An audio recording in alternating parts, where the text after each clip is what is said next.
Una sa ating listahan ng birthday na ito, nagrasya na sana. Natapon pa.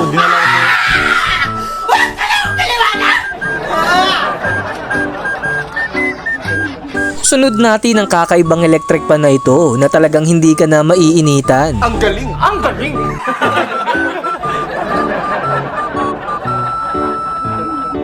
Ito namang pusa na to, parang may kakaibang iniisip.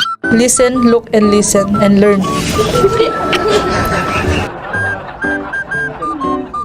Wala namang baha-baha dito kay Manong jeepney driver, basta't makakota lang sa kanyang biyahe. Huwag mong subukan. Masisira ang buhay mo. Eto namang sila Totoy, kakaiba naman ang diskarte pagdating sa pangangaroling. Ang galing! Ang galing!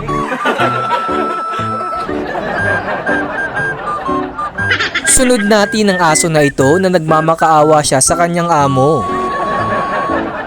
Eto namang kalsada hindi pa nga sira pero nire-repair na. It's more fun in the Philippines talaga. Sabihin mo lang, salamat Shopee!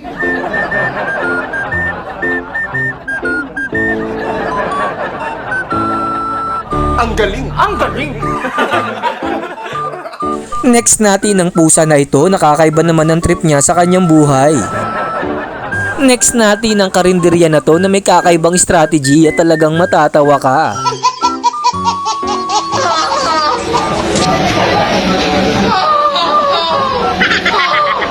At ang uli sa ating listahan ng pusa na ito na creepy at talagang matatakot ka.